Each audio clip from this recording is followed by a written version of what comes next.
La actualidad, sus tonos, sus contrastes. Esto es Matices.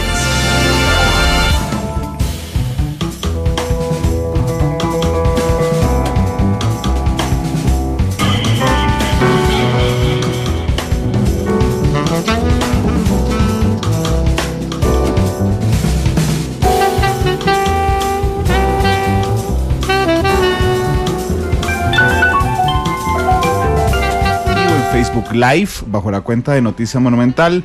Estamos en vivo también a través de Twitter en @monumentalcr. Este programa lo pueden escuchar esta noche en reprise a las 9:30 de la noche. Lo pueden observar en Canal 2 a partir de las 8 de la noche. De hecho, acabamos hace 2 segundos de empezar la transmisión por Facebook Live, así es que muchas gracias por acompañarnos. Ya hay 10 personas en los primeros 10 segundos. Leonardo Rivera Rodríguez, gracias, es el primero que nos saluda en Matices. Así es que voy a presentarles a nuestros invitados el día de hoy. Voy a aprovechar a mi izquierda, doña María Inés Solís, es la vicepresidenta de la Asamblea Legislativa, diputada de la Unidad Social Cristiana. Doña María Inés, bienvenida, ¿cómo le va? Muchísimas gracias, don Randall, por la invitación. Para mí un gusto estar aquí con ustedes y bueno, pues ya aquí sigo presentando a mis compañeros y luego conversamos. Gracias. Y públicamente, el otro día dije que usted tenía 36 años, tiene 34. Sí, yo hice un reclamo ahí vía Twitter. Pero está bien, es válido, está bien. 2 años pesan. Sí, mucho. Sí, claro, yo me imagino. Por Así eso es. Mejor reclamo esos 2. Bienvenida, de verdad, Matices. Gracias. Don Pablo Heriberto Abarca, que es diputado del Partido Unidad Social Cristiana por Cartago. Don Pablo, bienvenido, ¿qué tal? Su provincia, muchas gracias. Aquí estoy para servirle. Por eso dije Cartago con cierto orgullo, además. Claro que sí. Bienvenido. Gracias. Y don Erwin Macís, que es el jefe de fracción de la Unidad Social Cristiana, que había estado con nosotros, por cierto, en el debate de Monumental. Don Erwin, bienvenido, ¿qué tal? Muchas gracias por la invitación y como siempre es un placer estar por aquí. Aprovecho y le pregunto de una vez, ¿qué le parece estos primeros 3 días de gobierno Alvarado Quesada? Bueno, aciertos y tal vez un último desacierto o algo que tal vez haya que afinar. Aciertos porque ha tenido acercamientos con las fracciones, a todas ha externado invitaciones para conversar de los temas que realmente le interesan al gobierno, dentro de ellos el plan de fortalecimiento de las finanzas públicas. Sin embargo, en esa misma línea, un desacierto desde mi punto de vista, que vi hoy en función de indicar que no es o que no se va a realizar un plan o una propuesta a la contingencia del gasto, sino como una desaceleración del mismo. Del aumento. Sí, claro, entonces que son cosas que tal vez no van tan cercanas a lo que la mayor cantidad de las fracciones estamos solicitando o estamos pidiendo muy respetuosamente. Pero por lo demás, bien, también se había solicitado que el ministro de Presidencia sea quien esté cercano a la Asamblea Legislativa y cercano a las fracciones, y eso también ha pasado. Entonces, desde ese punto de vista, bien. Yo creo que todos tenemos claro que será el ministro de la Presidencia el que se encargará de las relaciones legislativas, tal como lo habían pedido varios partidos. Pero además el PUSC tiene una particularidad, es el único partido representado en la Asamblea Legislativa donde sus diputados no le deben lealtad a su candidato presidencial. Porque tienen un proceso de escogencia diferente, y permítame entender lealtad bajo un término bien entendido, don Erwin. ¿Quién lo puso usted de candidato a diputado? Bueno, toda la gente que votó por mí. No, eso fue de diputado, de candidato. No, los procesos de nosotros son distintos ciertamente a todos los partidos políticos. Nosotros tenemos un proceso de distritales, cantonales y provinciales, y es en las provinciales en donde se elige en función del trabajo que cada uno realizó. Los delegados que haya tenido en ese momento escogen a los candidatos al primer lugar, al segundo lugar y ahí para abajo, de manera tal que sí representa un esfuerzo propio de cada uno de nosotros. Entonces, lealtad, tal vez respeto, ¿verdad? Si tenemos, no, respeto es indudable. Sí. Cuando me refiero a lealtad es que los otros partidos políticos representados en la Asamblea, Liberación Nacional, Liberación Nacional, los primeros lugares de Liberación Nacional le deben lealtad a don Antonio Álvarez porque fue quien nos escogió a dedo para encabezar las papeletas. El miércoles pasado el expresidente Rodríguez aquí me dijo, lo primero que yo haría en la unidad es volver a quitar eso y que sea el candidato para hacer, digamos, una línea vertical de lealtades. Bueno, ustedes ya no se puede cambiar, digamos, el proceso ahora, quedó así. Y entonces el candidato presidencial del PUSC es hoy el ministro de la presidencia del PAC, con diputados del PUSC que no escogió él. Claro.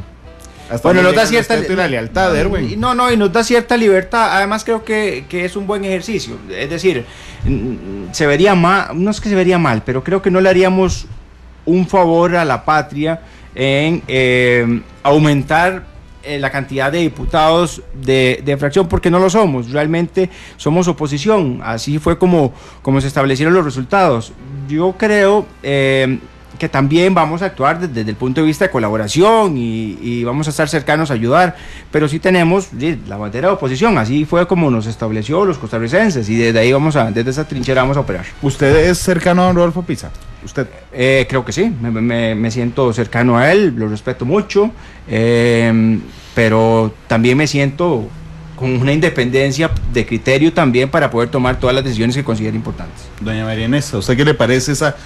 Es que solo en ustedes pasa esa conjunción de elementos. ¿Qué les parece? De hecho, a mí me parece que somos el partido más democrático del país. Justamente por eso, porque no somos diputados puestos a dedo por el candidato. Entonces eso realmente dio a que el pueblo fuera partícipe dentro de la escogencia de nosotros y las diferentes asambleas, la asamblea cantonal y luego la asamblea provincial y una ratificación en la asamblea nacional, lo cual a mí me parece bien. Hace unos años, si uno no contaba con la bendición del candidato, simplemente no tenía ninguna posibilidad de ser candidato a diputado, a pesar de que hubiera ganado todos los procesos, ya fueran en los distritales, los cantonales y en la nacional. Si no traía la viena del candidato a presidente, simplemente no participaba. Eso también nos hace menos homogéneos, en términos generales, digamos. Es decir, lo que decidió la Asamblea Provincial de Cartago es diferente a lo que decide la Asamblea Provincial de San José. Entonces usted tiene un cuerpo de diputados que realmente podrían distanciarse entre sí, que uno podría decirle que son más democráticos, como usted lo señala, o yo podría decirles que son más heterogéneos. ¿Eso dificulta las posiciones políticas de los diputados? Yo no lo veo así, porque nosotros tenemos una carta ideológica bien establecida, que de hecho se hizo hace como un año y medio. Yo no me confiaría en que todos los diputados en general se actualizó. Sí, se actualizó. No estoy hablando de ustedes, pero yo no me confiaría en que todos los diputados tengan clara la carta programática ideológica de su partido político. No, pero por lo menos nosotros la tenemos fresca. Okay. Y sabemos también cuál es la línea de partido que se maneja, y al final de cuentas también compartimos parte de esos principios y de esos valores. Entonces, manejar una línea en conjunto de partido basada también en nuestra carta ideológica, yo creo que lo hemos logrado manejar bien en el poco rato que llevamos trabajando. Si bien es cierto, llevamos semana y media de diputados, pero también ya traíamos buen rato antes del 1 de mayo de estar trabajando juntos y adelantando trabajo y conformando ideas. Así que en el caso nuestro, a mí simplemente me parece un ejercicio democrático y me parece que es lo mejor que ha hecho nuestro partido. ¿Usted es cercano a don Rodolfo? Sí, señor. Don Pablo, ¿a usted qué le parece esa conjunción de factores? Vamos a ver, yo creo que, bueno, yo soy uno de los muchachos que se meten en el 2010 para hacer el Partido Democrático y salir de una dictadura. Y a partir de ese instante empezamos a abrir el partido, a recorrer las diferentes provincias del país y a integrar gente nueva. En eso, don Gerardo Vargas, Pedro Muñoz, Johnny Leiva y muchos más estuvimos en ese proceso desde el inicio y hemos creído en esa evolución democrática en la que hay una particularidad, Randall, no sé si digamos que es distinta a la de la asamblea anterior. En esta hubo una integración de los dos precandidatos y me parece que después de la convención fue mucho más sencillo unir el partido, es decir, ahí no hubo un machetazo como fue en la digamos legislatura anterior, o los diputados que sí surgieron, digamos, de un enfrentamiento bastante fuerte que había también surgido del enfrentamiento interno, y por lo tanto yo creo que la fracción, a pesar de esa realidad que es, digamos, que responde a feudos electorales, tiene una homogeneidad importante porque no hay esa, digamos, rivalidad entre nosotros. Es cierto, es cierto y se nota, digamos, cuando uno conoce por dentro de las fracciones. Antes había una rivalidad en la pasada entre Rodolfo y Rodolfo, al puro inicio. Después se fue conjugando diferente y uno veía a don Jorge Rodríguez, digamos, diferente, a don Gerardo Vargas Rojas diferente. En este yo siento que también hay representaciones diferentes, también creo que hay división interna, pero creo, con todo el respeto, que la disimulan mucho mejor. Y que la disimularon mucho mejor don Rodolfo y don Rafael. Bueno, yo lo que creo es que eso se va a ver en el trabajo. No, es que se va a ver en el trabajo y en las decisiones. Yo creo que con solo los acuerdos que hemos estado manteniendo y las líneas de comunicación que hemos estado manteniendo, lo estamos disimulando bien, para usar su palabra. No, y voy a afirmar, voy a argumentar lo que dije. Es que había que ver, y yo tengo personas muy cercanas que estuvieron en reuniones de campaña cuando estaban los dos precandidatos. Había que ver el nivel de esas reuniones de enfrentamiento. Lo que pasa es que yo creo que lograron que eso no generara una visión mediática de división. Y agrego algo adicional, Randall, también, y creo que es fundamental. También hay un cambio generacional que se logra a partir del 2010 y que eso implica liderazgos distintos, con posiciones distintas, con cabezas calientes, un poquito menos cabezas calientes, bueno, sí. Digamos, o sea, ese pegó un frenazo, para no descartarse. Pegó un frenazo, digamos. Sí, lo vi, porque en la pasada fracción se les filtraron un par. Pero bueno, voy a decirlo, de esa nueva ala del PUSC, Gerardo Vargas Rojas, es una de las personas que yo quedé sorprendido después, cuando terminó todo el periodo legislativo, de su trabajo y de su carácter, por ser más mediador que algunos compañeros. Así es. Dice Gustavo Araya, ¿lo conocen bien? Claro, bueno, no lo conozco yo. Claro. Gustavo Araya era el expresidente de la Cámara de Hoteles de Costa Rica, muy cercano al Partido Unidad Social Cristiana también. Dice públicamente, es que parte de la queja dentro del PUSC es el exceso de democracia que hay para escoger diputados. Eso les quita el muñequeo político. Yo creo que ese exceso de democracia en el 2010 y en esta era necesario. Yo creo que también hay que ir restringiendo un poco, no del todo, no es devolvernos a que la Asamblea Nacional o que el candidato diga. Yo creo que el candidato debería tener 1, 2 o 3 que puede escoger de su confianza, y que a partir de ese momento el partido tenga la libertad de algo interno de escoger. Porque si hubiera sido así, yo no estaría aquí sentado. Que escoja el de Cartago. ¿Por qué? Porque yo no estuve en la tendencia de don Rodolfo. Gracias. Si no es nada de don Rafael. No, tampoco, hasta el final, que don Rafael me da el apoyo para yo ser el primer lugar, pero digamos, yo me mantuve en el proceso interno independiente. ¿Solo?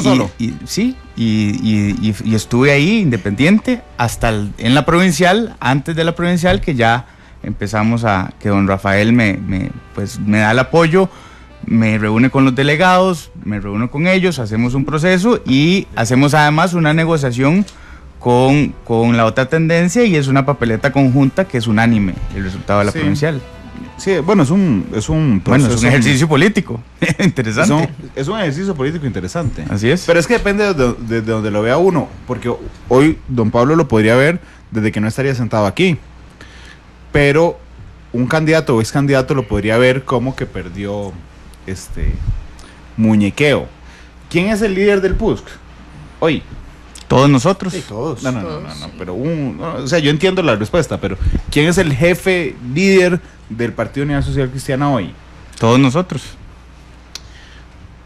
Vamos a ver, viene alguien de, no sé, de cualquier país, y entonces me dice, necesito hablar con el líder de oposición del PUSC, uno que lo represente. Bueno, debería ser el presidente del partido, si es institucional, si es desde el punto de vista de la fracción, el jefe de fracción. El jefe en la práctica, creo yo, y podría escuchar sus opiniones, es don Erwin. Hoy. De la fracción, claro. Desde lo político, no desde lo estructural. Desde lo político es él. Sí. Así es. ¿Quién es el de Liberación? Bueno, Carlos Ricardo. ¿Qué pasó con Antonio Álvarez? Bueno, creo que es una pregunta que hay que hacerse a don Antonio Álvarez. Digo, don Erwin, desde afuera. ¿Qué pasó con Antonio Álvarez como líder de Liberación Nacional? Bueno, ¿desaparecen los ex candidatos perdedores? ¿Desaparecen? No, a mí me parece que todas las personas ganen o pierdan, todavía tienen la posibilidad de aportar. Ahora, no sé cuál es el manejo que tenga Liberación en lo interno y qué tanto aporte esté dando el ex candidato de Liberación Nacional, pero yo pensaría que todos los aportes son importantes, y si fuera de nosotros, pues también recibiríamos aportes. En el caso de nosotros, escucharíamos. ¿Qué es lo que hemos hecho hasta el momento? Escuchamos todas las posiciones. La toma de decisiones viene a lo interno, dentro de los 9 diputados. ¿Y don Rodolfo Pisa qué es? El ministro de Presidencia. El líder del PUSC. Es nuestro candidato, tiene liderazgo dentro del PUSC, sin duda, no podemos negarlo, pero bueno, ahora él está asumiendo una posición de ministro de Presidencia y es lo que va a tener que desarrollar el tiempo que esté ahí. Él, en la visión de ustedes, digamos, él pone un paréntesis en su liderazgo PUSC para asumir el ministerio de la presidencia. Claro, de hecho tiene prohibición legal de participar en política ahorita, en este momento, a partir del 8 de mayo, que ya fue juramentado como ministro de la presidencia. Entonces, realmente él tuvo que poner una pausa en su liderazgo del partido. ¿Pablo? ¿Qué? ¿A usted qué le parece? Hubo un paréntesis, hay un paréntesis. Claramente. Sí, las decisiones que él tome no están en función del partido, están en función de los costarricenses, y así lo ha dado claro, y me parece que así es lo que corresponde. Les pregunta un miembro del partido de base, ¿qué les parece el trabajo que hicieron las bases en esta elección? Bueno, importantísimo, lindísimo además. Vamos a ver, yo tengo muchos años de no ver la emoción, de no ver las banderas, de no ver la gente, y todavía me acuerdo y me pongo sentimental. Las caravanas, ese sentimiento que nos hace creer que podíamos, o que nos hizo creer que podíamos ser gobierno. Estuvimos muy cerca de ser gobierno, subimos la cantidad de votantes y subimos también el interés del electorado. Yo creo que un abrazo, un saludo a todos los socialcristianos que trabajaron fuertemente en esta campaña con el objetivo de que fuéramos gobierno. Hablemos de la Asamblea Legislativa en lo particular.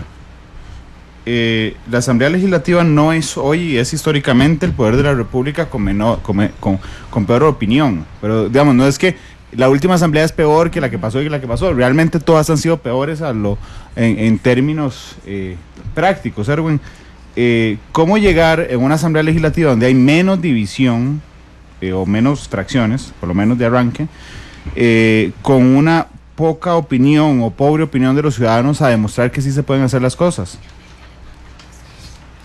Bien, vamos a ver, yo creo que hay que trabajar con el ejemplo y en el marco de la construcción de confianzas.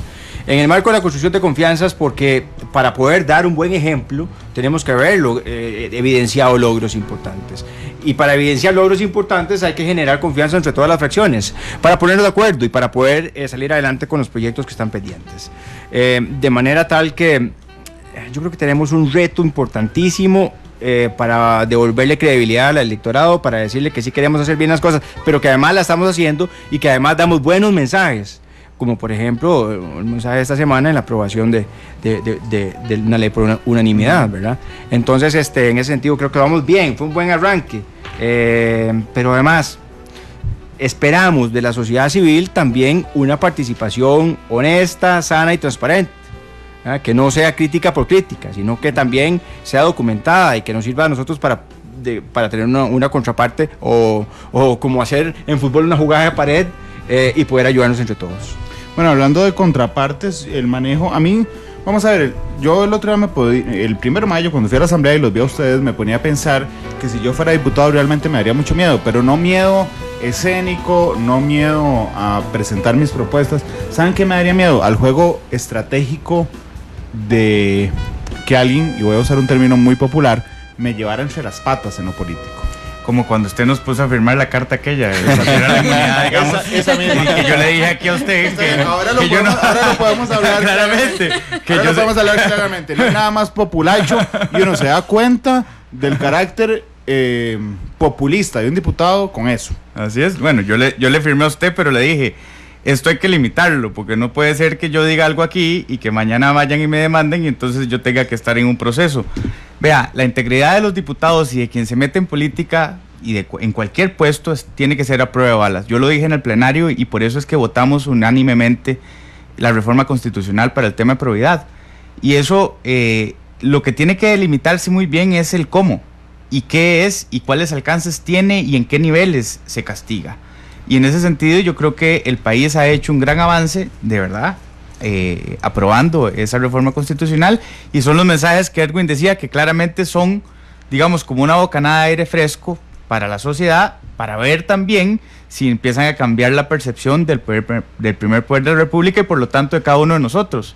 Sí, la gente dice, pero ¿por qué te salís del sector privado a meterte a esto? Bueno, ahí porque creo que puedo aportarle al país. Sí, pero después de lo romántico, ¿cuál es el interés? Aportarle al país, y esa es la verdad.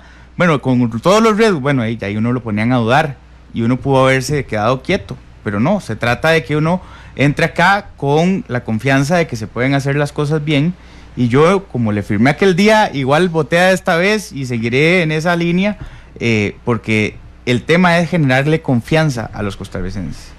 María Inés, ¿a usted qué le parece? Yo creo que esto es parte de un proceso que hemos estado comenzando a trabajar, y de hecho me he abanderado con eso y voy a seguir embanderada con ese tema, que es el tema del Parlamento abierto. Una de las principales razones por las que la Asamblea Legislativa siempre es la peor calificada, creo que es mucho por falta del conocimiento de la población de lo que realmente se hace ahí. Y tal vez es culpa inclusive del mismo sistema, que no tiene los mecanismos necesarios para que la población se entere de todo lo que se hace en la Asamblea Legislativa todos los días. Está bien, hay que hacer más, tenemos que trabajar en procesos, en el tema del reglamento, por ejemplo, que ha estado Edwin muy metido en ese tema, para que la Asamblea avance más rápido y las cosas lleguen a su fin mucho más prontamente de lo que está sucediendo ahorita. Pero yo creo que ese tema de que logremos hacer lo más transparente posible lo que sucede en la Asamblea Legislativa, no solamente en el plenario, sino que tenemos que pasar todo este avance que hizo don Rafa en la legislatura anterior con el voto electrónico y público en el instante. Eso tenemos que pasarlo también para las comisiones, y toda la información al público que sea mucho más sencilla de conseguir, y que todo esté en redes sociales y por los canales de comunicación necesarios. Yo creo que esas son las principales razones por las cuales los diputados salen con tan mala imagen, por la falta de comunicación de sus labores, de sus funciones. Entonces es parte también del proceso que tenemos que ir trabajando y avanzando en conjunto. Lo de ayer definitivamente que fue un mensaje a Costa Rica de que la nueva Asamblea Legislativa trae pues ganas de hacer las cosas, de hacerlas bien, que estamos aquí para servir y no para servirnos, y también de que el que nada debe, nada teme, y no tenemos ningún problema en trabajar esta reforma constitucional para el trabajo de la ley de probidad, y definitivamente eso habla bien de nosotros y de las ganas que tenemos de salir dentro de 4 años con la frente en alto y que el pueblo pueda reconocer nuestro trabajo. Y para nada dispararse en el pie. O sea, no tiene por qué limitar las responsabilidades de investigación o de denuncia, ni mucho menos. No. Yo creo que aquí está a prueba no solo el diputado, sino también todo el sistema. Es decir, en la rigurosidad, como lo dije ayer, de cómo se determine y se encuadre el tema de la probidad, va a depender también el resultado de esta reforma. Porque si esto se va a prestar para que sea un tribunal de persecución, y para que, digamos, alguien que presente un proyecto que no le parezca a algún grupo, entonces ya ahí está el mecanismo para volárselo, eso de ahí también podría ir en detrimento de la democracia. Pero ya lo iremos viendo. Yo creo que Costa Rica atraviesa nuevos rumbos en los que nadie ha transitado, se están recorriendo nuevas rutas, y bueno, a veces es con machete y a veces es con motosierra, hay que ver. ¿A ustedes no les preocupa la satanización de los acuerdos públicos de los acuerdos políticos, de los que estamos viviendo en este instante? Es que la semana tras anterior entrevisté a algunos diputados que iban saliendo, y entonces hay no sé si lo vieron, hay una resolución de la Procuraduría de la Ética, creo que es en el caso de don Otto, porque hay varios, donde dice abajo: porque Otto Guevara sirvió para intereses particulares y no a la ciudadanía en general. Y esa frase me ha dado vuelta una y otra vez en la cabeza, porque yo digo, un momento, digamos, Pablo Abarca, que es diputado por Cartago, haya yo votado no por él, es mi representante en la Asamblea Legislativa porque yo soy de Cartago. Pero yo sé que votaste por mí. No lo siento. Entonces, bueno, la cosa es que lo que les iba a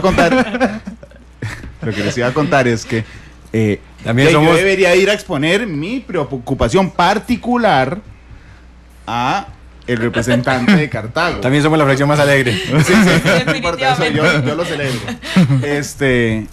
Y entonces un día estaba Gonzalo Ramírez aquí y le decía, Gonzalo, si hay alguien don Gonzalo era diputado por San José, si hay alguien en San José, un empresario X, que votó por usted para llegar a ser diputado y resulta que le presta servicios al Limbo, el Limbo le amarra el perro con una factura, no le paga, el empresario lo llama a usted y le dice, mira, vos sos mi representante en la Asamblea Legislativa, el Estado me debe una factura, ¿qué harías hoy? Y don Gonzalo me dijo, absolutamente nada, no llamaría a nadie, porque si llamo a alguien mañana me van a sacar que es de tráfico de influencias. Y entonces si hoy supiera todo lo que sé de todo lo que ha venido haciendo la Procuraduría de la Ética Pública, no me metería a ser diputado otra vez.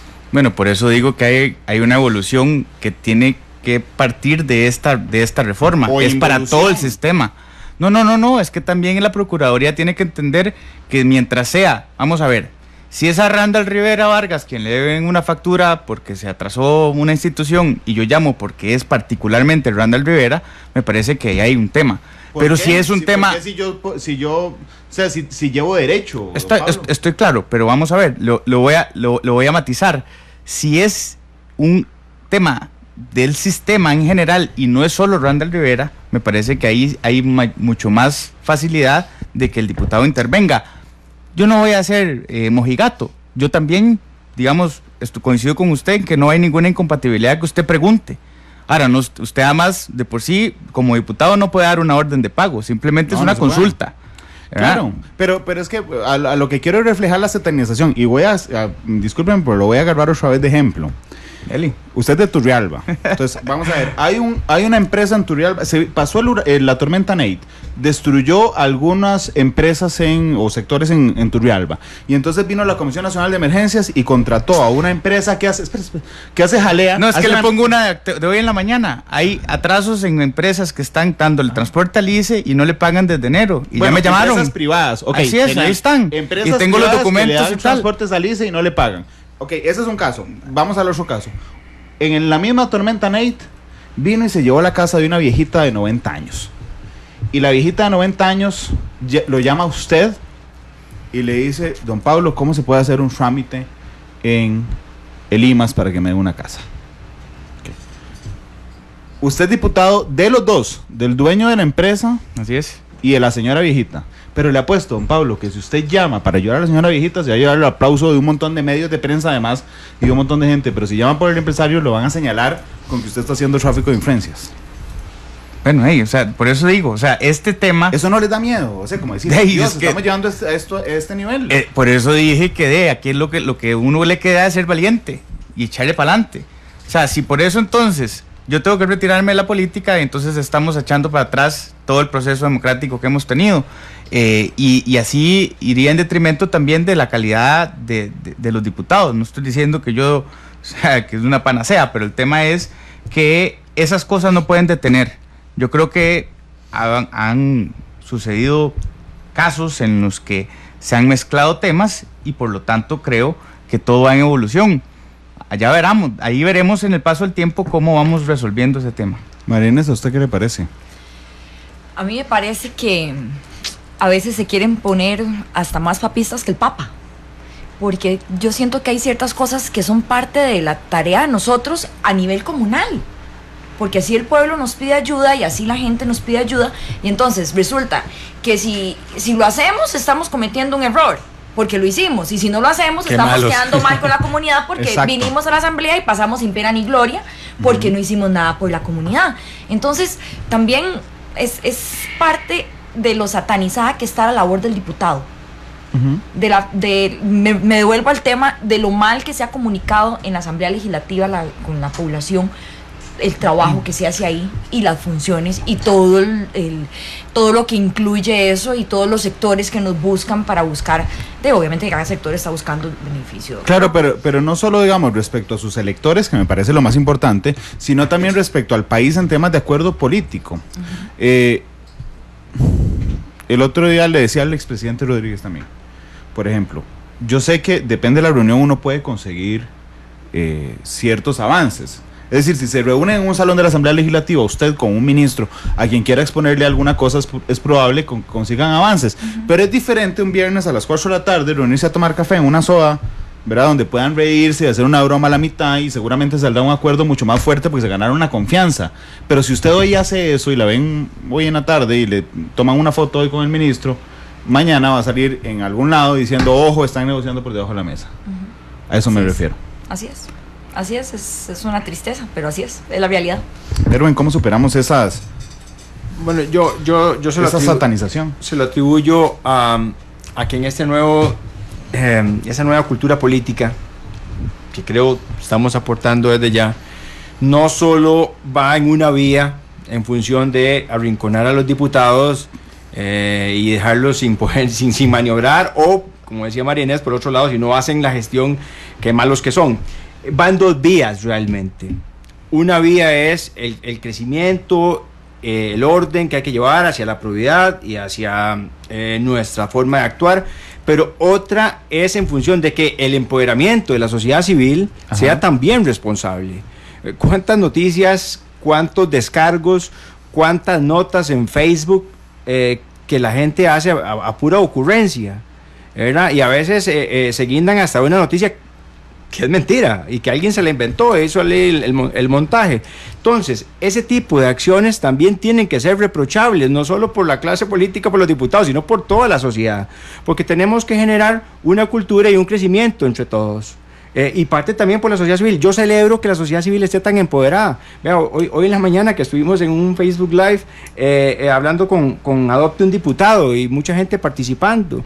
Bueno, eso es importantísimo, pero yo les decía, vean, también vamos a esperar de parte de ustedes que cuando nos vayan a pedir algo, que estén documentados y que sean cosas reales y ciertas para poder actuar, y no que nos estén haciendo descargos de puro gusto. Y entonces sí, el crecimiento es en dos vías.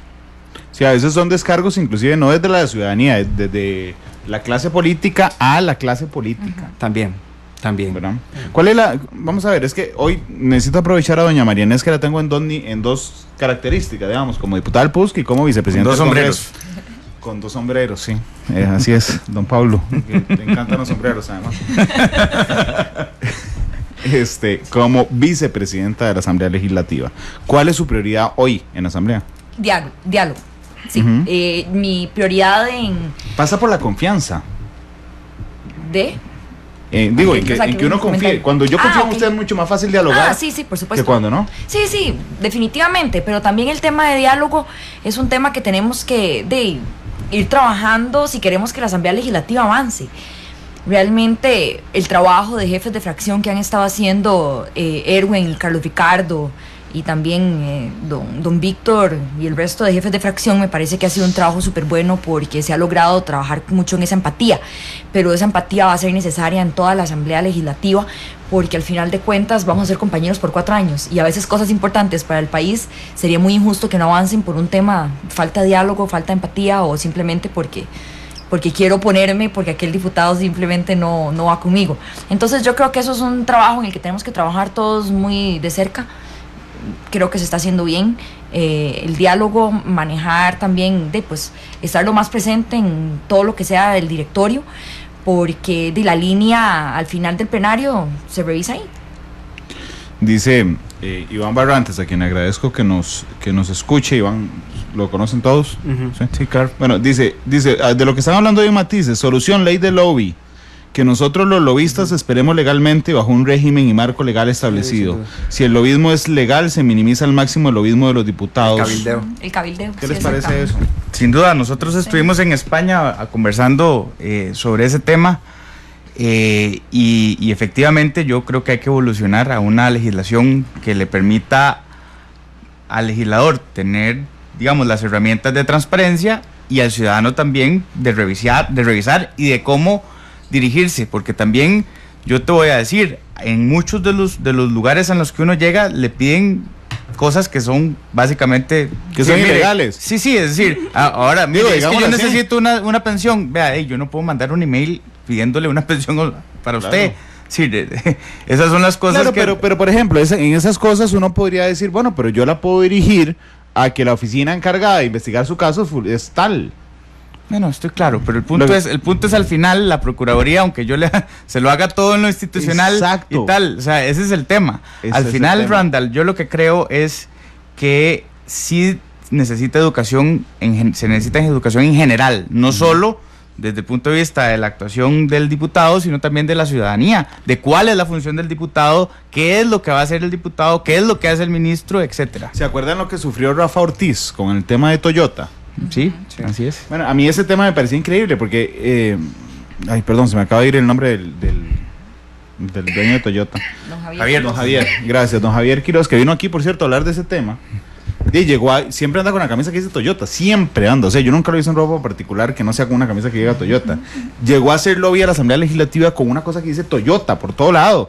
Entró a la oficina de los diputados diciendo Toyota, diciendo, hola, yo soy Javier Quiroz, el dueño de Toyota, y lo que vengo es a impulsar tal cosa. Y después cuando sale a la luz pública era como dueño de Toyota en secreto hizo lobby, ¿no? ¿Cuál secreto? Si fue con todos los rótulos con todos los rótulos del mundo. Bueno, Randall, dentro de la estrategia hasta que estoy trabajando, que ya voy a involucrar más diputados, porque por supuesto que necesito mucho apoyo, que es para el tema Parlamento Abierto, la ley de lobby es una necesidad dentro de esto. Pero también deberíamos ir pensando en sancionar el fake news. Ajá. Realmente yo creo que la prensa a veces se deja decir cosas sin tener una base, tener una información, y tampoco es justo. Está bien, pero esa es una propuesta suya. Sí, que tendría que también ir en paralelo junto con el tema de trabajemos yo le voy a decir, como un comunicador responsable, yo odio los fake news. Sin embargo, creo que es preferible aguantar el fake news que propiciar un ordenamiento sancionatorio que podría en algún momento rozar la Convención Americana de los Derechos Humanos. Mi criterio, pero le pregunto si le ha pasado a usted eso por la mente o alguien se lo ha dicho así, mira, mejor no te metas en eso porque podría rozar la Convención Americana. Hay que revisarlo, por supuesto. Son ideas que salen. Por supuesto que yo sé que a la prensa posiblemente esos temas no le gustan, pero yo no tanto, realmente estoy muy interesado en cómo lo plantea sancionar. Tenemos que revisarlo, o sea, nada más estamos comenzando. Pero digamos a así, en su inspiración original, ¿qué se le ocurre? Tenemos que trabajar también con el Colegio de Periodistas, por ejemplo, que esté ligado a esto, porque realmente a como sancionan a un médico porque hizo mala praxis, yo creo que también el periodista debería tener su línea a seguir en función de qué puedo comunicar y cómo no puedo tirar fake news. Pero una sanción disciplinaria. Sí, exactamente, puede ser una sanción disciplinaria dependiendo del grado del daño que también le pueda estar causando a alguien. Y no me refiero que solamente para los políticos, ¿verdad? Sino para cualquier persona de la sociedad civil, no le parece, cualquier tema en general. ¿No le parece suficiente, digamos, los tipos penales que generan la difamación, los otros dos tipos que se me acaban de ir? Calumnia y difamación, gracias. Calumnia, difamación, injuria. Ahí están los tres tipos penales. O el 1045 del Código Penal que plantea daños civiles. O sea, es decir, que si yo le hago un daño a usted, yo lo reparo y listo. Así de simple es ese artículo. ¿No le parece suficiente? A veces creo que no es suficiente. Sí. ¿Usted qué opina, don Pablo Abarca? No. ¿Es una propuesta de ella o es una propuesta de fracción? No, eso es mío. Okay. No, vamos a ver, yo he sido víctima también en esta campaña, y Rodolfo Pisa fue víctima, el Partido Unidad fue víctima de un medio de comunicación que se le ocurrió decir unas cosas y que eran absolutamente falsas. Ajá. Eso está judicializado y no quisiera entrar en esos detalles, pero claramente eso sucede en la práctica política y no es un tema que podamos resolver, digamos, sencillo, así como tampoco es sencillo arreglar el tema de Uber. O sea, esto es un tema en el que hay que innovar y que la ley tiene que ser pues flexible, estirarla, encogerla, hay que encontrarle la comba al palo. Pero digamos, como que podamos resolver ese tema aquí, no lo veo. ¿Pero usted apoyaría una propuesta que plantee sanciones contra medios de comunicación que publiquen fake news? No. ¿Por qué? Porque me parece que tiene que haber un proceso para que se determine qué es. O sea, vamos a ver, si el procedimiento está claro y de verdad se demostró, de ahí podría ser, pero otra vez, ¿cómo partimos del hecho de que es falso? ¿Y cuál es el procedimiento a seguir? Si eso está claro, de ahí que haya sanción, pero eso no está claro hoy. No, ya la hay. No, es que si usted miente, ya la hay. Bueno, ahí Código sí, penal. pues sí, pero es un proceso distinto y no implica multa. Bueno, nada más le resarcen ahí y se acabó el pleito, ¿verdad? El daño moral ya está, o su daño electoral también ya está, ¿verdad? Entonces, al final, ese es el tema. Digamos, yo creo que no nos circunscribimos a un tema monetario y olvidamos que al final el tema es moral. ¿A usted qué le parece, don Erwin? No, hay que empezar a desarrollarlo. Yo creo que, vamos a ver, sería muy prematuro extender algo, algún criterio en función de una idea. Que sí está claro que causa daño, que sí está claro que no ayuda a la sociedad, que sí está claro que culturalmente nos afecta a todos, nos puede afectar. Entonces, pudiéramos iniciar con un proceso de diálogo en la construcción de ideas, ¿verdad? Pero aventurarme a extender un criterio no lo Pero podría digamos, hacer. entendería respecto al proyecto, pero es que doña Marínez dijo, a mí inclusive me parecería importante regular el tema de las fake news. Eso fue lo que ella dijo cuando yo me agarré para preguntar. A don Pablo también le parecería importante, pero cree que en este momento no, me pareció entenderle, digamos, es complicadísimo meterse ahí. Así es.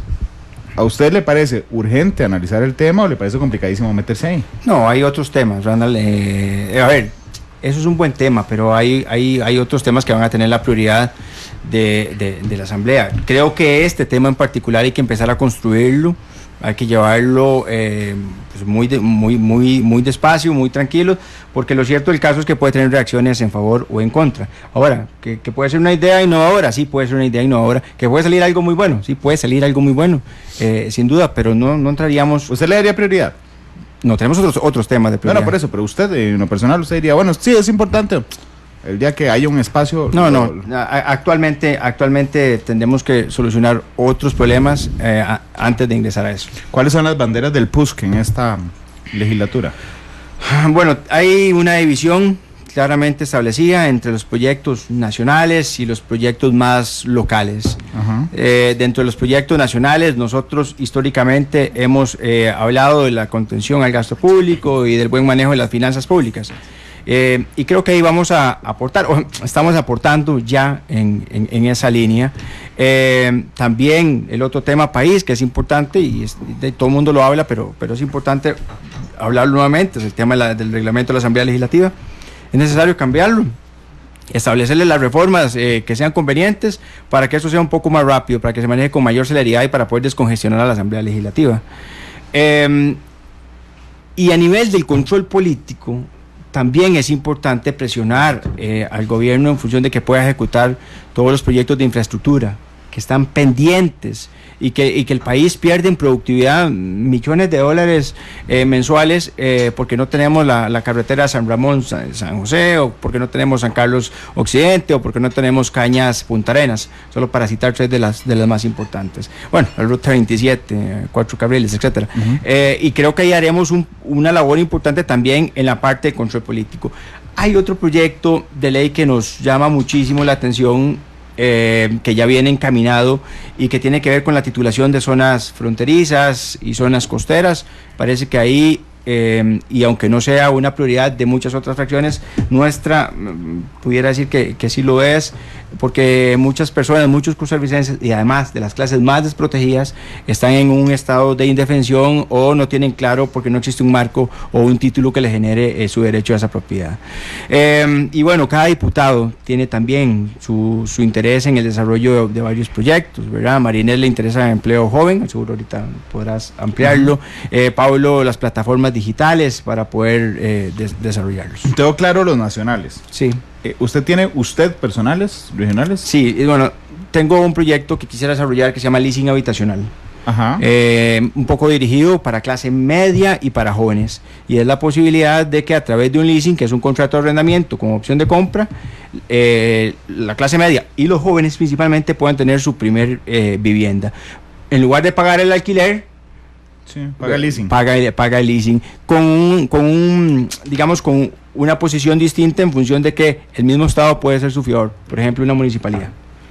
Entonces, si usted deja de pagar e incumple, pues vendrá otro que venga y pague, pero usted lo que ocupa de entrada es una garantía, es alguien que confíe en usted, que lo fíe, y estamos hablando incluso de apartamentos de un solo cuarto. Uno de joven viene, nadie le da pelota y viene con su primer trabajo, gana regular, le alcanza para pagar un apartamento. Bueno, en lugar de pagar ese apartamento, pagaría su casa, siendo el mismo estado su fiador. Y creo que es viable, lo estamos estudiando, lo estamos analizando y viendo un poco de jurisprudencia chilena que ya han avanzado en esto. Desde lo personal, sus proyectos, doña María Inés. Bueno, el tema de titulación de tierras fronterizas para mí es una prioridad en este momento, porque realmente ahí en esa zona norte, por ejemplo, es donde está la acumulación de pobreza de la más grande del país, y eso es un tema súper importante, pues para que tratemos de ayudar a esa gente a poder salir de su estado de pobreza. Aparte de eso, bueno, todo lo que te decía, el trabajo de transparencia parlamentaria, eso es una prioridad para mí dentro de mi grupo de temas. Por supuesto que la ley de fortalecimiento de finanzas públicas, pero eso ya es un tema país, es un tema fracción. También tengo que meterme muy fuertemente con el tema de la carretera San Carlos. Yo creo que ya los sancarleños botaron el tapón con ese tema y tenemos que conseguir la solución. Estuve conversando el otro día con don Rodolfo Méndez Mata sobre trabajar en una reforma de la ley de concesiones, porque tal vez esa puede ser una solución para avanzar en un montón de temas de infraestructura nacional que son necesarias para el desarrollo, principalmente en las zonas más abandonadas del país, como la zona norte, que además requiere de un montón de carreteras para las conexiones y que además funcionen para atraer inversión a las zonas rurales. También el tema de crucitas, tengo que sentarme a conversar, yo espero ya la próxima semana con el ministro de Ambiente para ver qué vamos a hacer por allá en el norte con todo ese tema. Parece que se ha estado solucionando bastante bien, pero necesitamos dejar a crucitas produciendo y sacarlo de esas condiciones impresionantes de pobreza en las que yo creo que se ha ido solucionando el problema de seguridad, pero el social no, por supuesto, está igual. Y el ecológico también. Sí, no, y el social va a costar solucionarlo. No es algo que va a estar solucionado en 2 semanas, como tal vez el tema de seguridad. Sí, en el de seguridad usted manda a la policía, se dejan de meter, pero eso no le da fuente de trabajo a nadie. Eso no le da trabajo a nadie, exactamente. Y bueno, pues por ahí más o menos. Bueno, el tema es cierto que ayer bueno estaba soplando ahora. Hay un proyecto social cristiano que ha estado manejando la Juventud Social Cristiana, que se llama Se Joven, que es un proyecto que lo que trata es de eliminar esa barrera de cuando una persona sale de estudiar y empieza con su primer trabajo, que es una barrera grande que cuesta romper. Entonces la idea de esto es promover a que las empresas quieran contratar, tengan sus incentivos para que contraten a estos jóvenes que vienen recién graduados, y así también eliminamos un poco o en gran medida ese porcentaje de desempleo en joven que hay en este momento en el país. Don Pablo, sus proyectos individuales. Yo estoy muy convencido de que hay que trabajar en el tema de legalización de plataformas digitales, pero el enfoque es más amplio que legalizar Uber o Airbnb o HomeAway o tal, sino que es en realidad en el lado del turismo formalizar a empresarios, a los nuevos empresarios turísticos que dio la tecnología, que eso es verdaderamente lo que está pasando. Y bajo esa concepción, en ese mercado que no tiene una regularización de tarifa y que no tiene, o sea, digamos, que se use pero que paguen impuestos. Sí, y que tengan unas reglas, digamos, comunes que le permitan una estandarización y revisión de calidad, y que alguien, si tiene una queja, pueda reclamar, y que las plataformas que venden sean las recaudadoras, y entonces nos evitamos ese problema de evasión de impuestos, incluyendo también una tarifa adicional para, digamos, poner un poco más pareja la cancha con respecto a quien hoy brinda servicios con la ley 7600, con la patente, etcétera, ¿verdad? En el lado del transporte público eso hay que construirlo, y eso hay que, es decir, en el espacio de modalidad taxi hay que trabajar muchísimo. Eso implica una, digamos, reforma a varias leyes, y eso hay que construirlo. Pero yo no estoy pensando solo en legalizar Uber, es emparejar la cancha para todos. Y todo significa que hace 15 años a los taxistas les surgió los piratas, después evolucionaron a porteadores, y después llegó a Uber. Entonces hay que hablarlo desde todo punto de vista, sin afectar a uno u otro, sino emparejar la cancha para todos. Pero permítame, porque quiero entender muy bien eso. Vamos a ver, en el punto de vista de las regulaciones, ¿verdad? Los taxistas están en el top. Es decir, son los que tienen más regularizado su proceso. Están amarrados. Sí, súper amarrados. Claro. Después, usted baja un poquito bastante, de hecho, Ujú. están los porteadores. Ujú, Después usted baja un poquito más, ujú. están los piratas. Así es. Y usted llega al piso de la desregularización y se encuentra a Así es. Uber. Entonces, yo le quiero preguntar, Hay que poner en el centro a todos. esa era la pregunta, ¿va a Así es. ponerlos en el centro o va a mover a uno hacia su No, otro hay extremo? que poner al centro a todos. Que Podría todos tengan- liberalizar controles de taxistas. Por supuesto. Y aumentar controles a Uber. Así es. Es decir, lo que hay que hacer es emparejar la cancha. Hoy todo el mundo está cuesta arriba y otros están cuesta abajo. Entonces hay que ponerla a nivel. Y eso implica una innovación de la ley. También está para la reforma banca al desarrollo. Y también está una cosa que no es por ley, pero es el fortalecimiento del destino Costa Rica y específicamente el destino Cartago con avistamiento de aves, que hay un gran potencial, específicamente en Turrialba y la zona de Paraíso y Tapantí, etcétera. Ahí hay un gran potencial con el mercado inglés y eso implica acciones positivas desde el punto de vista del ICT, de la Asamblea Legislativa y del sector privado del que provengo y que podría, digamos, potenciar un gran crecimiento del turismo en Costa Rica y sobre todo en mi provincia. Permítame ir a una pausa comercial. Regresamos para hablar de temas fiscales. Son las 3:02, vamos a la pausa. Además van a tener que ponerse de acuerdo en escoger una canción para cerrar el programa de hoy. Vamos a hacer una sola pausa. Son las 3:02, vamos al comercial y regresamos. A ver, usted sabe.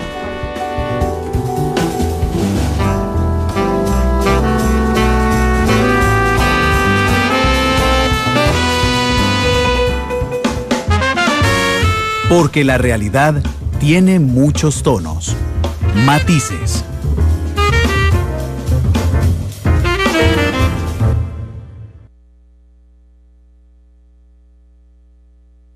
La actualidad, sus tonos, sus contrastes. Esto es Matices.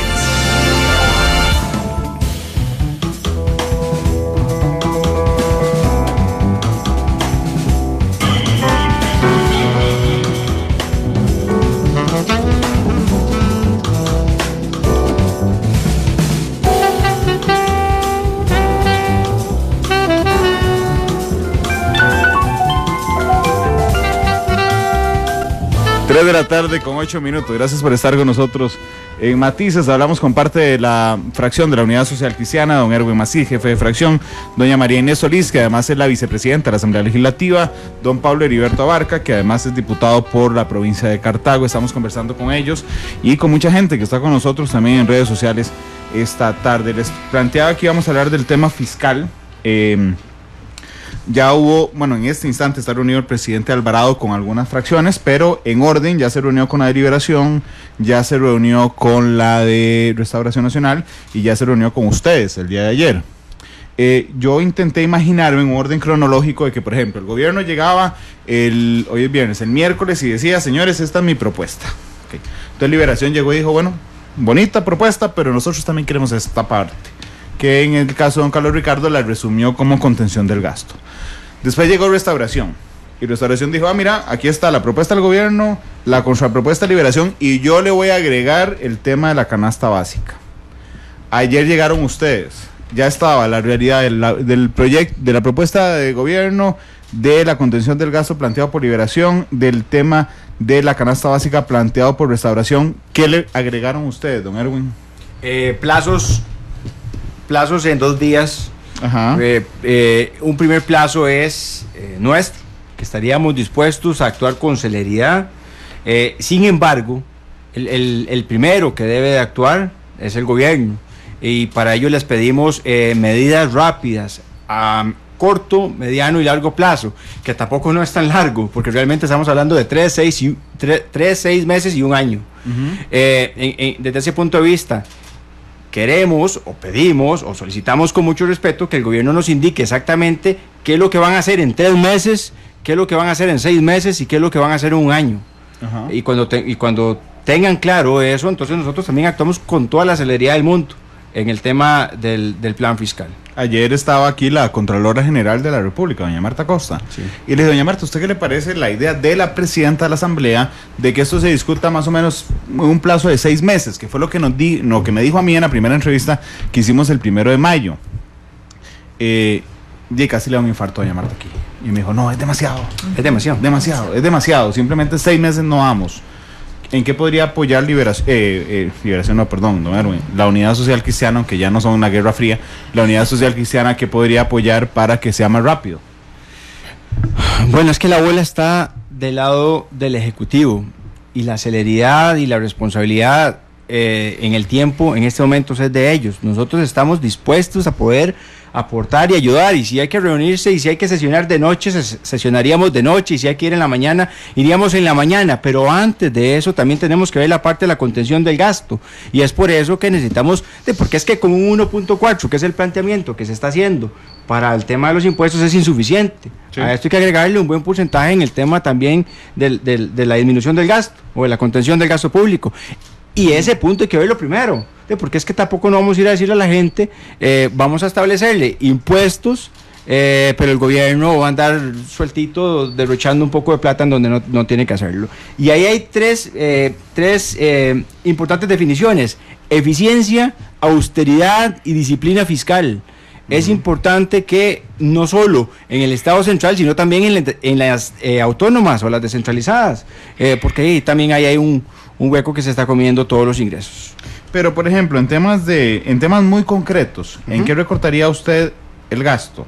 Bueno, ¿qué plantea la unidad? Primero hay que priorizarlo, ¿verdad? Sí. Que yo con el respeto del caso, pues solicitaría que se prioricen, en qué se va a invertir. Por ejemplo, y Pablo lo descargó un día de estos en plenario o en una nota, se construye un comedor o una soda que vale más de $2 millones. Pero, por favor, no estamos en ese momento histórico. Y creo que fue el Ministerio de Agricultura y Ganadería. Criterios de oportunidad. Exactamente. Entonces, ¿qué tendría que hacer el gobierno? Es sistematizar y efectivamente priorizar en dónde va a tener su gasto. No, y además porque hay un superávit de 10.000 millones y así lo justifican. Entonces, otra vez, ¿por qué no contenemos el gasto y de verdad pasamos eso? ¿Por qué no metemos cortamos esos 10.000 millones del presupuesto? Claramente. Bueno, y además hacen esa inversión, en teoría, digamos, que yo entiendo que eso es para cumplir la ley, pero bueno, es un criterio de oportunidad. En este momento de crisis fiscal podría esperarse el comedor para cumplir la ley. La verdad que no va a pasar nada, es más grave lo otro. Claro. Y adicional a eso, dejan un decreto firmado que establece que aumenta $1 el impuesto de salida del país para ese programa que tiene 10.000 millones de superávit. Entonces no entendí. Es decir, esa es la indisciplina fiscal que realmente es inaceptable y que es la que probablemente tiene un alto porcentaje en la incidencia del déficit. O sea, si ordenáramos esas cosas, si se sentaran los ministros y revisan los programas, cada programa por programa, y se ve cuál es el superávit y qué es lo que vamos a invertir para poner o sea, yo hubiera querido un programa de semillas o un programa de atención al agricultor, que todo le surge de verdad atención. Entonces, ¿qué está primero? ¿Es atención a los agricultores, el déficit fiscal o el comedor? Yo creo que el comedor es último. Sí, sin duda. Pero vamos a ver, yo entiendo la molestia, la comprendo, pero digamos que eso es un caso muy específico. O sea, es decir, uno no puede regular eso por ley. Eso. No. Esa especificidad no la puede regular por ley. Pero es lo que le dice Erwin, que está de bola del Ejecutivo. Claro, esas son las cosas que tiene que demostrar el Ejecutivo. Y don Pablo, lo podría regular por sentido común, digamos, no por ley. Pero ok, pero usted no puede regular eso estructuralmente. ¿Qué podríamos regular estructuralmente, por ejemplo, para sanear esas cosas? Dale, es que el tema, el grueso de ese problema de salarios, y yo lo que creo es que también tiene que ser gradual. Sí, cuando el gobierno anterior afloja el tema de las anualidades y de 1.9 las pasa a 2.4 en no profesionales, uno podría comprender que para que el impacto uno quiere que aplique en la gente que gana más. Lo que pasa es que no es un buen mensaje. Costa Rica está, sí, para que nosotros tengamos la autoridad moral para pedirle más dinero a los costarricenses, tenemos que garantizarle también a los costarricenses que nos estamos tocando la faja. Así como en las familias, todos nos tocamos la faja cuando no hay plata. Y eso me parece que pasa porque haya una raya en el tema de pluses y que todos aportemos. No es despedir, no es que tengamos que quitar derechos adquiridos, porque además yo soy consciente y además creyente de que podamos que eso sea de aquí en adelante. Es decir, ya las anualidades que están ganadas ya están ganadas, y no pasa nada, pero a partir de este momento que sea 1.9. ¿verdad? Entonces, esas son las cosas que no dependen de la Asamblea Legislativa, Randall, y que también, digamos, creo que no se ha dado esa claridad. Eso no depende, o uno podría meterlo por moción, pero si el gobierno no está de acuerdo y no da la muestra verdadera de socarse la faja, ahí es donde Erwin tiene razón, que la bola está del otro lado. Bueno, pero es que vamos a ver, cuando decís el gobierno no ha... Lo entiendo, es más, lo entiendo mentalmente aún por el gobierno Solís Rivera. No por el Alvarado Quesada. Por eso dije el gobierno anterior. Y claro, pero ¿cómo hacemos para que el gobierno Alvarado Quesada dé esas muestras a 2 semanas, digamos que la otra semana se esté empezando a dar muestras de esto? Bueno, ¿Qué le pide usted directamente? No, yo esperaría que eso sea así. Es decir, cuando él nos dice en el discurso inicial que va a trabajar y que nos pide que tomemos un acuerdo. Todos esperamos que no fuera para cobrar extras. No, pero bueno, en todo caso el asunto es que yo sí creo que no es un tema de contención del gasto, es un tema de cómo vamos de aquí en adelante a restringir el gasto. Claro, no, lo que me refiero es esto: la administración Alvarado Quesada puede presentar su presupuesto hasta dentro de un montón de meses, ¿verdad? Sí. Entonces, un compromiso público como diputado. ¿Qué espera? ¿Un compromiso público? Un compromiso público de que el crecimiento del presupuesto va a estar de acuerdo a las reglas de lo que se ha acordado en la evolución de esta campaña y de lo que corresponde técnicamente. Es decir, el presupuesto no debería ser mayor a lo que corresponda. Y yo sé que ahí está el cuento de los intereses y yo sé que ahí está el cuento de todo lo demás. O sea, pero obviando, digamos que hay una cosa que no nos podemos quitar de encima, ¿verdad? Lo que yo quisiera es un compromiso público y un mensaje claro a Costa Rica de que están comprometidos con el recorte, para yo tener, digamos, la tranquilidad de conciencia de que yo le voy a decir al productor de Pejivalle que tiene que ir a inscribirse y al productor allá de 3X de Turrialba de Culantro que tiene que ir a inscribirse para poder aplicar el tema del IVA. Pero es que yo le voy a confesar lo que yo quiero. Es que en este instante debe haber varios asesores presidenciales y algunos ministros escuchándonos. Entonces lo que yo quiero es darles tips para que usted, doña María Inés y don Erwin, se sientan tranquilos. Un tip es un compromiso público. Ya le dijeron: hey, presidente, si usted quiere quedarle bien a la fracción del PUSC, empiece con un compromiso público. Que derogue el otro decreto que habilitaba las plazas. La habían congelado, las descongelaron, congélelo otra vez. Es más, ya debería ya mandarlo a que lo haga. Y ese es un mensaje claro y directo para que Costa Rica entienda que no vamos a reponer las plazas a lo loco. Y yo sé que hay una movilidad que es natural, porque hay gente que se pensiona y hay digamos servicios esenciales que requieren. Pero bueno, entonces congele, derogue ese decreto que lo habían derogado y que lo volvieron y Ok, esa es otra cosa. Pero meter la cuchara aquí, pero también está pendiente el tema de que nos entreguen esa propuesta de control de gasto que ellos piensan tener ahora en adelante, esa disminución del presupuesto para el próximo año como propuesta. Ahora, como conversaba Erwin en la mañana, el mensaje que comenzamos a escuchar hoy del presidente Alvarado es preocupante, porque hasta ayer la idea sí era recortar gasto, pero resulta que ahora es que no crezca mucho, que no crezca demasiado, que crezca menos de lo que creció en los años anteriores. Ese no es el mensaje correcto. El mensaje correcto es: si le vamos a quitar dinero a los costarricenses poniéndoles el IVA, tenemos que recortar gasto considerablemente para que esto tenga sentido, porque no tiene ningún sentido recaudar solamente un 1.4% en impuesto si resulta que se desaceleró el crecimiento del gasto, entonces nada más va a subir un 2%. Pero entonces usted espera, doña Mariana, para el primer presupuesto de la administración Alvarado Quesada, lo que espera es una disminución real del presupuesto. Completamente. Yo quisiera ver también la eliminación de las consultorías que el gobierno anterior no cumplió, que dijo que lo iba a hacer y no lo hizo.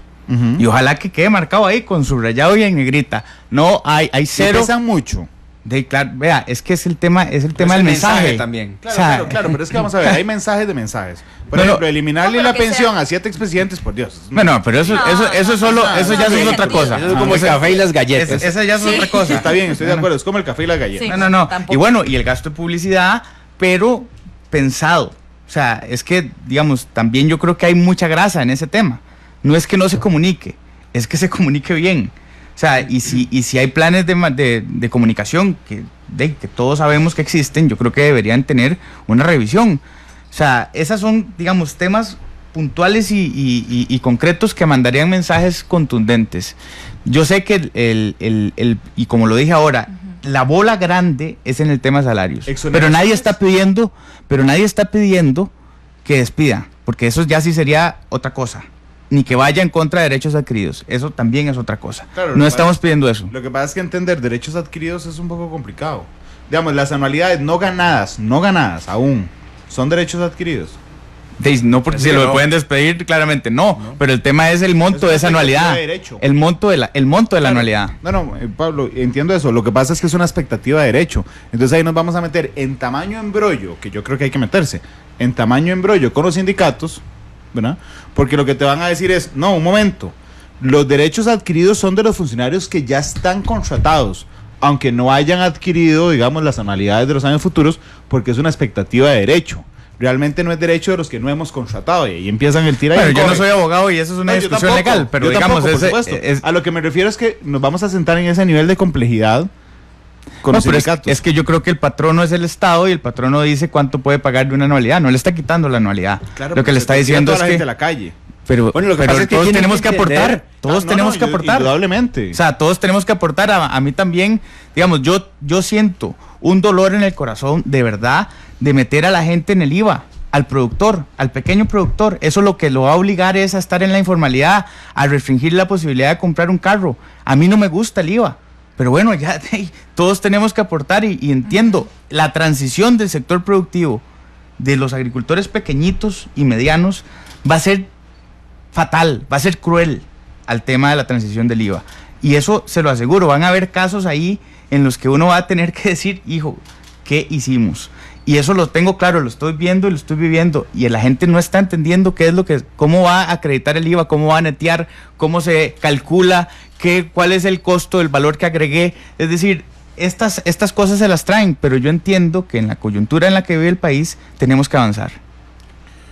Doña María Inés, ¿cómo se le ocurre a usted que podamos, no solo el Poder Ejecutivo, que don Pablo le da de muchísimo peso, pero todos los actores políticos que entienden que es necesario una reforma fiscal cuando usted tiene a todos los empleados públicos lanzados a la calle, o con amenaza latente de tirarse a la calle? ¿Cómo hacemos? Yo creo que volvemos al tema principal del mensaje. Hay un trabajo importante que tiene que hacer el gobierno en función del mensaje. Todos tenemos que entender que esto es una crisis nacional, prácticamente ya en la que estamos, y no quisiera yo que nos pase lo que pasó en España hace unos años. El gobierno tuvo que reducir parejo para todas las instituciones el 25% del presupuesto. A eso nos comentaba la presidenta del Congreso Español, que estuvimos en reunión la semana pasada, y el gobierno recortó un 25% a todas las instituciones. El Ministerio de Educación tenía 25% menos el siguiente año para pagar salarios, para los gastos diarios que hubieran y todo. Entonces, eso es lo que yo creo que tenemos que hacer a la sociedad, que entienda que esperemos no tener que llegar a ese extremo. Entonces, todos tenemos que poner de nuestra parte aquí. El legislativo, el ejecutivo, el pueblo, los empleados públicos, los sindicatos, todos tenemos que poner de nuestra parte. Es un trabajo en equipo si queremos que Costa Rica salga adelante de esta crisis que se nos avecina. No, Erwin, usted es el que seguramente tendrá mayor cercanía con el ministro de la Presidencia en función de su rol como jefe de fracción. Después de hoy estar un poco desmotivado, digamos, con lo que han entendido el mensaje del gobierno de don Carlos, ¿qué va a hacer? Bueno, nosotros mantenernos en lo que ya hemos dicho.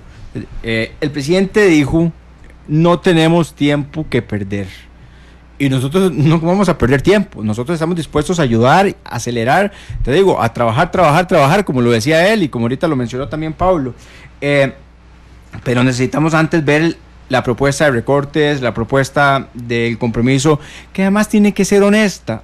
Lo que no queremos es que aquí nos vayan a hacer un atolillo con el dedo, para ponerlo en esos términos. Es decir, que nos digan, sí, vamos a tal vez hacer esto, pero y a utilizar alguna terminología o numeritos por aquí, numeritos por allá. No, realmente es concretamente dónde vamos a establecer, bajar el gasto público. Pero además, volviendo al tema que se refería a María Inés y Pablo Heriberto, es que también los sectores y el sector público tienen que entender que el país está solventando solo 6 o 6 meses y medio con ingresos los salarios de cada uno de los trabajadores. Y después de ahí se está solventando con créditos. Eso es básicamente como cuando usted se quedó la última semana del mes sin plata y pasa la tarjeta. Eso aguantará unos meses, pero hasta después que llegue al límite de la tarjeta. Hasta que la tarjeta revienta. Y cuando reventó la tarjeta vienen los embargos y viene toda la situación compleja. El país está en una categoría que está a punto de perder por gestiones que hagamos o que dejemos de hacer. Y si nos bajan esa categoría, nos lleva a la trampa a todo el mundo. Cerca de caer en Argentina, que cayó en el Fondo Monetario Internacional, y para que de ahí suelten plata, ahí sí le ponen una regla, que es una reducción y se acabó. Y entonces ahí hay hasta recortes y si no, no hay plata, ¿verdad? Entonces ese es el tema. Ahora, nosotros como generación no vivimos la crisis de los 80, y me parece que es importante, indispensable y elemental no volver a vivirla. Y les voy a ser sincero, yo y creo que la fracción está consciente y haremos todo el esfuerzo del mundo por evitar que el país viva una crisis, porque lo voy a decir porque los que más sufren en un periodo de crisis son los más pobres.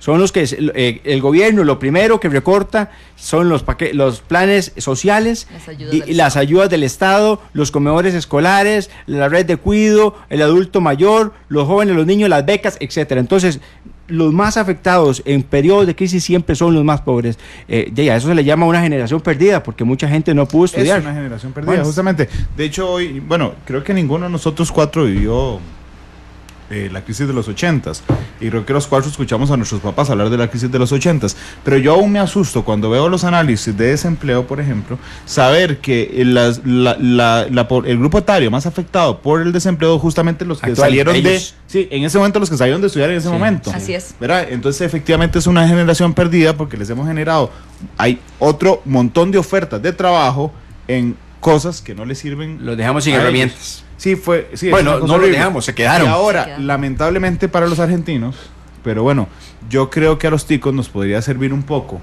que alguien nos explique, y yo prometo hacer la otra semana un programa respecto a esto. Muy importante, Randall. Exactamente. Argentina llega en crisis por tercera vez en los últimos 50 años. Así es. Tiene el presidente Macri que llegar al Fondo Monetario Internacional ayer, donde Christine Lagarde, a decirle: señora, me presta una cantidad exorbitante de plata.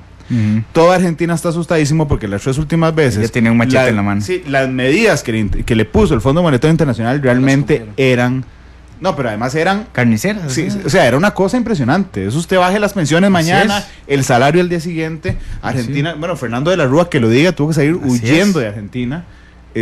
¿Por qué? Porque llegaron a una crisis tal que tuvieron que salir a pedir un salvamento, como lo hizo Grecia, como lo hizo España en algún momento. Costa Rica podría llegar en este instante, si no hacemos algo rápido, a vivir una situación similar. Don Erwin, muchas gracias por venir. Con mucho gusto, siempre a la orden. Muchas gracias. Don Pablo, muchas gracias por venir. Muchas gracias, a servirle. Doña Marina, muchas gracias por venir. Muchas gracias, don Randall, por la invitación. Bueno, yo no voy a presentar esa. La presentan ustedes, la canción. Don Pablo, tenga la amabilidad. No, Los Ángeles Azules. Ajá. ¿Cómo te voy a olvidar? Esa es la canción. ¿Cómo te voy a olvidar? Ajá. Escogida por Pablo y Erwin. Y Marinés de San Carlos. Turrialba, San Mateo y San Carlos. Yo apoyé, está bien, ya apoyé. La que se salva. Sí, yo apoyé. Bueno, en Cartago a veces la bailan. 3:29, los invito hoy a las 7, la tercera emisión de Noticias Monumental. El lunes, 2 de la tarde, Matices, estará el nuevo ministro de Comunicación, don Juan Carlos Mendoza. Hasta luego, feliz tarde. Gracias.